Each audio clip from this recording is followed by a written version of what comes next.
எல்லாருக்கும் வணக்கம். நான் சந்திராசன் பேசுகிறேன். இன்றைக்கி நாம் மஷ்ரூம் பிரியாணி பார்க்க போகிறோம். நான் உங்களுக்கு எவ்வளோ ஈஸியாக பண்ணுறதுன்னு செஞ்சு காட்ட போகிறேன்.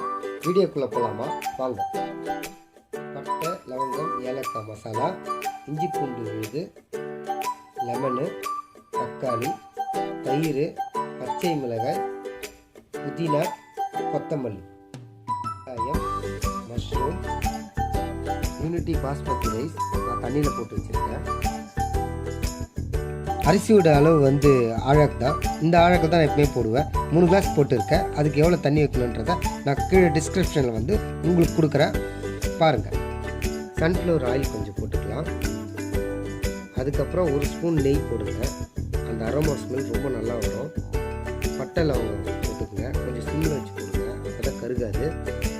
அதை கொஞ்சம் வதக்கிட்டு அதுக்கப்புறம் நீங்கள் ஆனியனை நல்லா போட்டுக்கலாம். ஆனியன் போட்டுட்டு நல்லா நீங்கள் அந்த ப்ரௌன் கலர் வரல நீங்கள் நல்லா வதக்குங்க. வதக்கி முடிச்சோடனே அது கூட நீங்கள் இஞ்சி பூண்டு பேஸ்ட்டை போட்டு நல்லா வதக்குங்க. ஏன்னா இஞ்சி பூண்டு வதக்கினதுக்கப்புறம் நீங்கள் புதினா, கொத்தமல்லி ரெண்டுத்தையும் போட்டு இந்த ஸ்டேஜில் நீங்கள் போட்டால் தான் உங்களுக்கு ரொம்ப நல்லாயிருக்கும். சில பேர் அது முன்னாடியே போட மாட்டாங்க. நான் எப்போவுமே அந்த மாதிரி தான் போடுவேன். அதுக்கப்புறம் நீங்கள் மஷ்ரூமை கட் பண்ணிவிட்டு மஷ்ரூம் நல்லா மீடியமாக கட் பண்ணி நீங்கள் போட்டு அது கூடயே அந்த இஞ்சி பூண்டு பேஸ்ட்டில் போட்டு கொஞ்சம் நல்லா வதக்குங்க. அது வதக்கிட்டே இருந்தீங்கன்னா உங்களுக்கு அதுக்கப்புறம் பச்சை மிளகாய் போட்டு நல்லா வதக்குங்க. வதக்கிட்டே இருக்கும்போது இப்போ இந்த ஸ்டேஜில் நீங்கள் தக்காளி ஆட் பண்ணோம். ஆட் பண்ணி தக்காளியை நல்லா வதக்கிட்டே இருக்கும்போது மிளகாத்தூள், பியூர் மிளகாத்தூள் போட்டு கொஞ்சம் வதங்கணும்.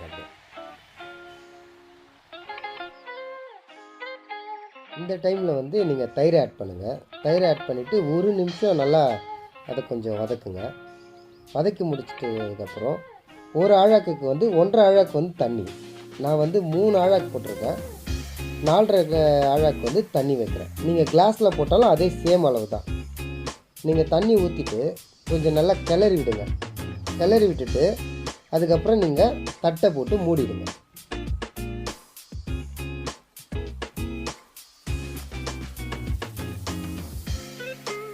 இப்போ நம்ம எடுத்து பார்க்கலாம். நல்லா கொதிக்கும் பாருங்கள். எப்படி இருக்குது பாருங்கள், சூப்பராக.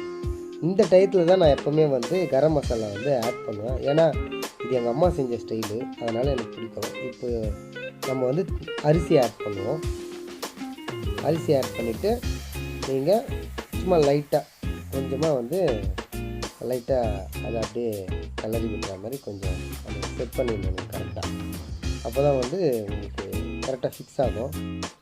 அதுக்கப்புறம் நீங்கள் மூடி போட்டு மூடிடலாம். இப்போ ஓப்பன் பண்ணுவோம். ஓப்பன் பண்ணால் நீங்கள் இந்த டயத்தில் தான் நெய்யை கொஞ்சமாக ஆட் பண்ணணும். இப்போ இருக்கும் பாருங்கள், அரோமா ஸ்மெல்லு அல்டிமேட்டாக இருக்கும். வாய்ப்பே இல்லை, அவ்வளோ சூப்பராக இருக்கும். இப்போ நீங்கள் கொஞ்சமாக உடையாத அளவுக்கு கிளறி விடுங்க. ஏன்னா உங்களுக்கு அடி பிடிக்கவே பிடிக்காது, 100% பிடிக்காது. கொஞ்சமாக இப்போ கிளறி விட்டு இப்போ தான் நம்ம தம் போட போகிறோம். பாருங்கள், இப்போ நான் கல் எடுத்து வச்சிடுறேன். அதுக்கப்புறம் சிம்மில் வச்சுருங்க, ஃபுல் சிம், ஒரு 10 மினிட்ஸ்.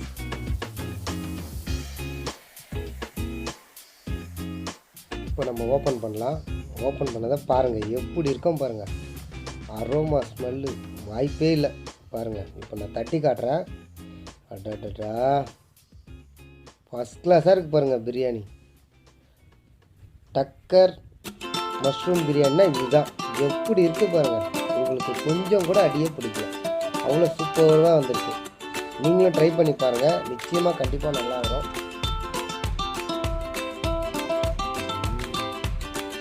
வா, செம்ம டேஸ்ட்டு. இந்த வீடியோ உங்களுக்கு பிடிச்சிருக்கான்னு நான் நம்புகிறேன். மறக்காமல் லைக் பண்ணுங்கள், ஷேர் பண்ணுங்கள், கமெண்ட் பண்ணுங்கள், சப்ஸ்கிரைப் பண்ணுங்கள், பெல் பட்டனை தட்டுங்க. ஓகே, பாய்.